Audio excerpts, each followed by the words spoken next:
Greetings. Welcome. This is Queen Elle of QueenElle79, and this is a new series that I'll be starting called the Spoonie Life. And this is the introductory video for that series. It's something that I've wanted to do. I would actually say, I think even before I considered starting my YouTube channel, I was really interested in documenting my journey with regard to some of my health challenges, and also putting information out to help others to be aware as well, because I know that I'm not alone in some of the health issues that I have. And so I definitely want to, I know there's a whole community, and I want to lend any type of information from my personal experience that I can lend. But I definitely wanted to share with you today. So this is, like I said, the introductory video. Oops, sorry, I just hit my desk. As you see, I'm outside. It's actually getting dark outside, and I have my porch light on. So as you see, it looks a little grainy around me, a little hazy and whatnot. But I like I like this just for like a personal video. And I was thinking, well, maybe I'll just wait and do it tomorrow. But no, I know my week gets quite busy, and this is right now, it's Sunday evening, August 30th. And so it just made sense for me to go ahead and put the video out, to not procrastinate or put it off any longer. So I'll be brief with this introductory video, and if anyone ever has any questions or any thoughts that they want to share, or things they want me to discuss or just dive into more, then feel free to leave me a comment in the comment box, and I'll be happy to share information. So the Spoonie Life, what is that, right? For people who are a part of the Spoonie community, of course, they know. This was a term that I want to, I hate lying or speaking out of turn. So the term Spoonie, it means, I mean, it's a term that's used to communicate or effectively communicate that people get a lot of spoons, as far as spoons of energy, spoons of just get up and go. And some of us have less spoons than others. And those of us who don't have as many spoons as other people, for different health reasons, we call ourselves spoonies. So just looking it up just to make sure that I give the appropriate backup for what I'm saying.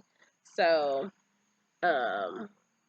the spoon theory, and this is coming from Wikipedia, which we all know is not the best or most reliable source, but this will be the first one that I mention.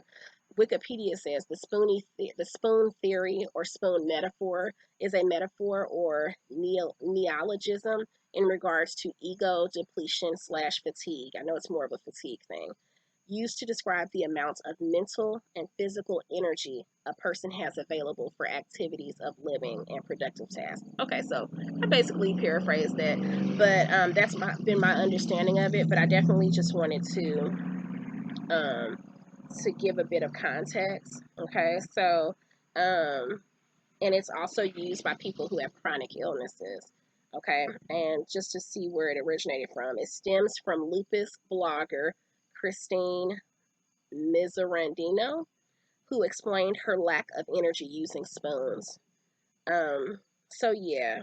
So now this was I'm not sure when that term was coined, but that's what it means essentially. And so when I first stumbled upon that term, I was like, yeah, yeah, like I got it, you know. So I have several chronic illnesses. Um, I don't know the cause of them. One of them being hypertension was one that a lot of times people on the outside looking in, they almost feel like, not almost, but a lot of people have this misconception of, um, people bringing things on themselves due to being overweight, and you'll see me kind of looking, just because now that it's dark, I'm just a bit more mindful of my surroundings, even though I'm at home in my backyard, but it's kind of open.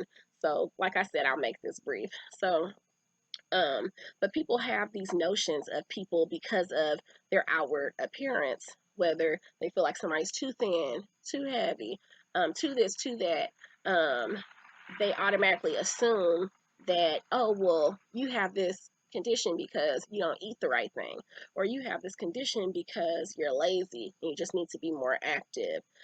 You have this condition because you're vegan.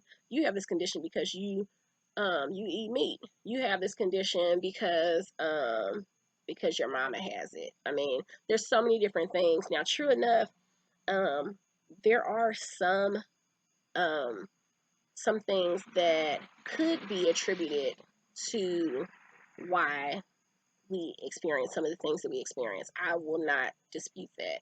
However, a lot of things, I would say most chronic illnesses are not preventable.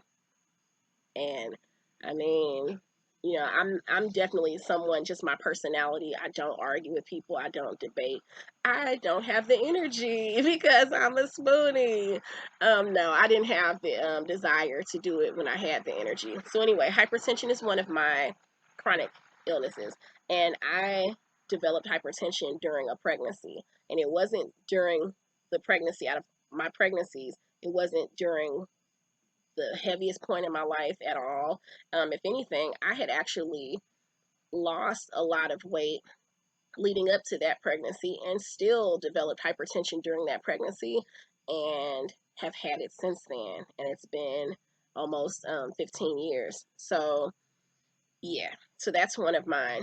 And then on top of that, and I will say that hypertension, it can bring fatigue, but it never really, that my fatigue wasn't as bad when that was all that was going on with me. I also have asthma, and I've had that since I was a teenager, or found out about it since I was a teenager. So that's a chronic illness as well. Then there's, in recent years, I just started all of a sudden having widespread pain all over. And I mean, like, debilitating pain. Like, I was thinking the absolute worst.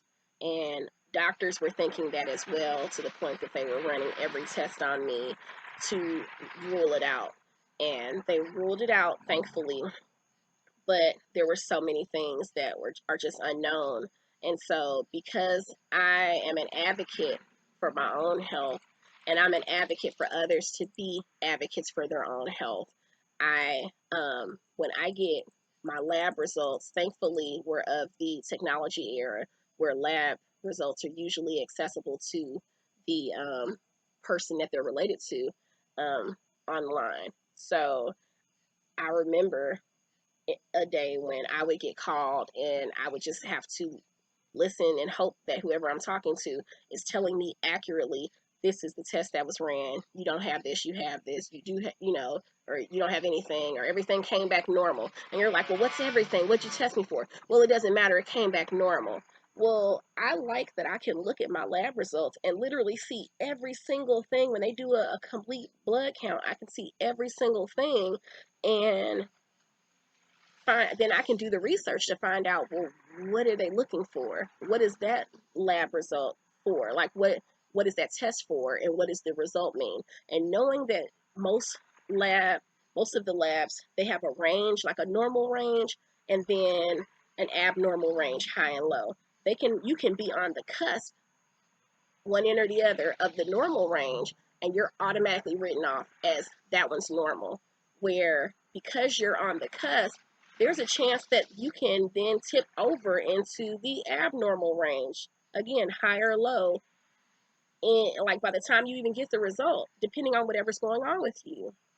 So it was good for me to know personally, so that, yes, I might get a call from somebody saying, yeah, everything came back normal, we're going to have to run some additional tests.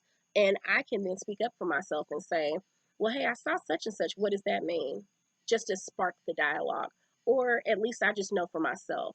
So when I started experiencing that debilitating pain, and I started, and they ran all these tests and everything. The first thing they said was, you have like an astronomical amount of inflammation in your body. And the doctor who was telling me about those results, and I was actually in an ER because of the pain, she said, you must have an autoimmune condition for your inflammation level to be that high. You have to. She said, we can run some additional tests, but she said the one thing that I can think of that would cause an inflammation level that high that's not an autoimmune condition is some type of infection running rampant in your body. So they tested me for an infection. The infection level was nil. So she said, okay, you don't have an infection, but that you have to have some sort of autoimmune condition. And so she was like, we're referring you to an immunologist, and they will have to, research further. So I'm like, okay. So, and actually they referred me to a rheumatologist first. Go to the rheumatologist, and if you are watching this video out of curiosity, then you'll be like, wait, what? But if you are a Spoonie, if you're somebody who has chronic illnesses, you'll be like, like I'm preaching to the choir, and I know it. So, first it took months. This was in like October. No, I take that back. This was August. I got an appointment with the rheumatologist. Well, no, the rheumatologist they referred me to, I couldn't get in to see, wouldn't be able to get in to see him until January. And this was August. And I had all this pain. So it was like, what do I do with this pain that I'm feeling? Like, I can't move. I feel so much pain. I've had children. I've never felt this amount of pain all over my body. So, they're like, yeah, that's the person you need to see. He's the head of that department in that hospital, etc. So I couldn't get in to see him until January, no matter what. I was begging the people. They're like, no, that's the earliest appointment. He's fully booked. So I started looking for another person myself. Found another doctor. Not to mention the fact that that specialist was maybe about 30 miles away from where I live, which is crazy, but I'm not used to having to commute like that, but I was willing to do whatever. So I found another doctor. They said, yes, we can get you in October. I was like, I will take it. That is better than January. I kept the January appointment. I go. And as a matter of fact, the appointment was for March because they said we can, they referred me to a, a primary doctor. No. So let me fast forward or back up. That doctor wouldn't be able to, the specialist would not be able to see me until March, and this was October. So March of the next year, I found, August to March. So that's September, October, November, December, January, February, March. 7 months later was when I would be able to get in to see a specialist. And this is in the St. Louis area. So this is not like St. Louis isn't the biggest city, but it wasn't like some small town where they're like, we just don't have the doctors available. I found that there aren't that many rheumatologists in this like metropolitan St. Louis area. I live in Illinois, but anyway. So that was from August to March, and I was in tears. I was distraught. So then I find let's see some crickets. So then we get to, and you're gonna see me looking down now because I know they don't have any shame, and I'm in their environment outside, so I don't want anything climbing on my feet. Anyway, so then I find a primary doctor for myself in that building because I was like, I hadn't seen, my last primary doctor was in St. Louis. I was like, okay, now I'm seeing this specialist at this other location. If I can get into a primary doctor in the same location, then maybe they can help to get me seen sooner. Find a primary doctor. The fastest she can see me is January. And I'm like, are you kidding me? I'm like, okay, by now it's like September. I'm like, January? So I get in to see her in January. I'm like, whatever. That's when the appointment is. Well, then I start looking like, well, then I have to find myself another specialist on my own. I start researching these other specialists. I find one who can see me in October. So I'm like, hallelujah, October, here we come. I can hold out till October. Get there to see this person. I'm checking in because they're in a doctor's building of a hospital. So I'm in the hospital checking in, outpatient registration, ready to see this doctor. I'm like barely like moving and everything. My body's just super stiff. It just feels like it's locking, like shutting down on me. Go to see this doctor. I'm sitting there and they have to make a phone call, and I'm just sitting there waiting. And then they tell me she does not accept my insurance. And I'm like, no, no. That I called when I booked the appointment. They asked me my insurance. I told them. They said that she does. And they called and spoke to her personally. And when they looked, they asked me, they said, do you have such and such insurance? I said, no, I have this. And they said, oh, whoever scheduled your appointment, they put in the wrong thing. It was an insurance that sounded the same. Instead of putting in what I actually told them I had, I'm not like a big crybaby, but I was so angry that I was in tears. So left from there, came home, and was just like, I'm just gonna take a lot of like over the counter medicine, which I don't like doing anyway, but I did, and I just kind of sucked it up and dealt with it. I didn't know what else to do. I didn't have anything else to do at that point. And January hit. I go to see the primary doctor that I found. She gave me a prescription for some high level pain medication that I didn't want to take, like narcotic pain medication. I started taking that and just was out of it all the time. Thankfully, I was at home. I wasn't, I had been working from home, but at that point, I was just at home and not working. And again, thankfully, I didn't have to work. I did have to drive my kids to school and back home every day, and would just nap throughout the day in between those times. So she ran more tests. She was the first one to run everything where I could see the results rather than somebody just telling me. And it was saying my inflammation level was still really high. At that point, for some reason, it wasn't as high, and I didn't realize until I did my own research that it will fluctuate from time to time. It's kind of like ebbs and flows. So she said, yeah, I don't know what's wrong either, but you definitely, the rheumatologist, I feel like that really is the right start. So she um she also, I mean, she was just saying like she's just not aware, but she was like, there's some extra tests. I see what they ordered from the hospital. There's some extra tests that I can run that I feel like the rheumatologist is going to run too. So we'll just see what the results are. So it was, I mean, some things were inconclusive, whatever. So get to March finally, because I'm like, March is on the horizon. I get there, they order the labs again. I do the whole full, like complete blood count, all these tests for inflammation and tests for lupus, tests for rheumatoid arthritis, all these things.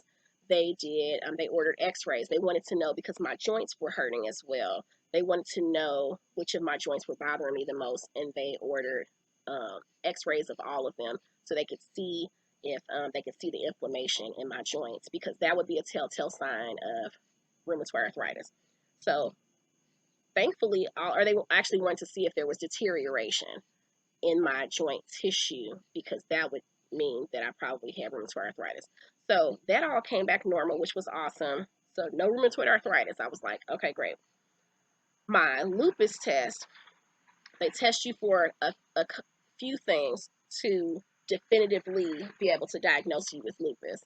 Um, the test from January for the same thing was positive for lupus. The test in March was negative. So I'm like, in my research, I'm like, okay, what does that mean? I was literally searching for what does it mean if this is positive and then it's negative, and it happens. What they told me is because it was negative when they checked it, they said you don't have lupus. I was like, okay, well, no, that's great, but what do I have? And they said, we don't know. But you don't have rheumatoid arthritis and you don't have lupus. So we're going to give you this new pain medication. You're going to take it for the next 6 weeks, and then we want you to come back and we're going to check on you and see how you're doing, and then we'll go from there. Okay, so this was last year that all of this happened. So last year when I was seeing them at the beginning of the year, 2019. So um, I'm like, okay. So and actually, now that I'm thinking about it, I think when I saw the primary doctor in the beginning of January, they were able to get me in to see the rheumatoid doctor by the end of January, and then the 6 week point was March. So I went back in March and saw them. Okay, so not 7 months, 5 months, right? So March comes, they do more tests, inflammation level's still elevated. It's been elevated consistently the whole time. Um, they said, well, how's your pain level? I was sitting there in the office. I said, well, it's not as bad, but I'm taking this medication every day. So, I mean, I was taking it like 3 times a day. So I'm like, well, I guess the medication is doing its job, but I mean, and they're like, no, that's good, that's good. So I said, well, what do you think? Do you think it could be lupus? Because there was one of the tests for lupus that it was like in the range of people who have lupus, and I felt like my symptoms strongly aligned with having some form of lupus, but they because of the main ones they were looking for were still negative when I did more labs. They're like, he said, no, you definitely don't have lupus.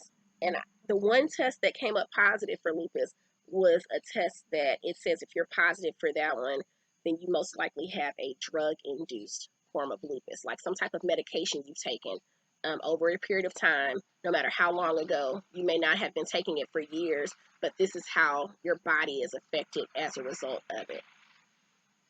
So that's the one that I was positive for. And the only medication I had taken over a period of time, other than birth control pill, was my hypertension medication. So I said, do you think it could be one of those? They said, well, if your birth control contains estrogen, then yes. It did not. They said, no, your hypertension medication, that can't be it. And I said, well, I looked up something. I found an article that said that it could. And they're like, no, that's wrong. It doesn't. Okay. So, um, so I said, so now what? Keep taking that medication. It seems to be helping. That pain medicine, that's helping. And we'll see you in 6 months. So that was March. So then I would have needed to come back last September. Um, I made the executive decision not to go back there. I have been seen by a doctor since then because I started developing by last summer. I noticed that I was feeling like some carpal tunnel ish feelings, and I knew that they could be caused by inflammation, but I just wasn't sure. I was working from home on a computer and feeling pain shooting up my arms. I felt pain if I grabbed the handle to a skillet when I was washing dishes, lifting even a stack of plastic plates out of the dishwater like this. I felt pain shooting through my arms. Um, so I asked to get a referral to a specialist to check that out. They actually had me do some tests um, to check what was making me have, like, I think they had me doing this, and they were pushing against my hand to see if I felt like my hand go numb. They were checking the nerves on both, and it was determined that I had carpal tunnel in both wrists. And they asked if I wanted to have surgery because it seemed like it was severe enough to require surgery. I got referred to the plastic surgeon. This was like last July. I go. I knew that this could have been caused by my inflammation, but I knew that this, for me, it seemed like the only solution. I had worked on computers for about 20 years. Okay. So, yes, I was like, okay, let's do it. I had carpal tunnel surgery on both wrists last fall, one in August, one in October. And they paced them so that I'm not like this without being able to move both arms for a period of time. So around the same time, let's say September, I'm like, you know what? I'm feeling, I mean, I noticed this throughout the year last year, but it was like the pain in my wrist kind of superseded it. But I started feeling like a shooting pain up my legs. It felt kind of like an electrical shock. Sometimes it felt like something was scampering across me, like a prickly type of feeling, or like something brushing across me if I was walking with shoes on, and felt I like I had a rock in my shoe, and I would look really closely in my shoe and then in my sock, and it would be like the teeniest, tiniest crumb. But that's how it felt for my foot. Like I had a rock in my shoe that was like stabbing me through my foot. Just everything was heightened. So I mentioned that.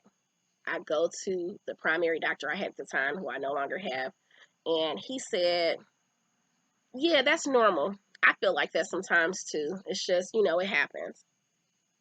So, I mean, I'm like, okay, it's not normal. I said, it's not normal for me. And he said, oh, yeah, but it happens to me sometimes. So I said, okay. And just out of frustration. And he said, well, just, you know, take it easy, do this, try that. If you're still having problems and you want me to refer you to a neurologist, I can. I just don't want you to be unnecessarily exposed to radiation for them to do x-rays and tests and everything, that are invasive if it's not necessary. I said, okay. So I left on that note, and literally within a few days, I changed my mind, and I called and spoke with this nurse, and I said, he told me that if I wanted a referral to a neurologist to call back, and I said, I'm calling back. I want that referral. So they refer me. I go to the neurologist. They do run a lot of tests, like a battery of tests, and do like all of these nerve studies and everything. And it's like shocking my legs and all of that. And ultimately, one of the neurologists in that office who was doing one of the nerve studies, he said, based off of me describing what was happening with me, he said, it sounds like you have small fiber neuropathy. I believe you do, but the only way that we would be able to know that for sure is with a biopsy. So he mentioned it to the head neurologist, who was the one that I saw, and she ordered that. I had the biopsy done. They took the biopsy, some skin samples from 3 parts of one of my legs, and sent it off to a lab out of state. The results came back in about 6 weeks. I came back in the office. Yes, I have small fiber neuropathy, and they don't know the cause of it. So yes, that's another chronic condition with no cure. So I do believe I probably also have fibromyalgia on top of the neuropathy, just because sometimes they go hand in hand, and because the symptoms that I feel kind of correlate to that. So yeah. So this video is not to be like, oh my goodness, this is what's going on with me. Like, how are you doing? This is literally just to shed some light on some things that go on with us. And it's my introductory video to my chronicles of being a full-fledged card-carrying member of the Spoonie community. And this will start my Spoonie Life series, where I will kind of just, some things that are under wraps, that in a lot of, I would say, in the African American community, and also just for women as a whole, we deal with so much, whether you have a chronic condition or not. We have so much going on with us that we don't ever even talk about, because, I mean, a lot of times I feel like, what's the point? Like, it's not going to change anything, and everybody has something going on, and I don't have time to even think about that. But why not? Why not create a community and share with each other? And like I always say, I want to commune with you. So this is just another aspect of me, of who I am. And on one hand, I feel like it is what it is. But on the other hand, I do want to connect with you. So if you have anything that you would like to share, if you want to connect at all about it, I would even be willing to do like collaborate with somebody else and discuss some topics that need discussion. I would be happy to do that. So it's been real, pushing 30 minutes. So thank you for sticking with me if you're still watching. It's been a pleasure. Definitely feel free to check out my shop. I have my Etsy shop, store.etsy.com, where I have all natural, homemade by me intention candles, traditional scented candles, body butter, body scrubs, great for sensitive skin, great for people with allergies because I have unscented body butter as well. I mean, everything is all natural and holistic, and I use sustainable packaging as well. So there's that. But thank you so much. Namaste. Let me get inside because it's kind of dark out here. Ashe. Take care.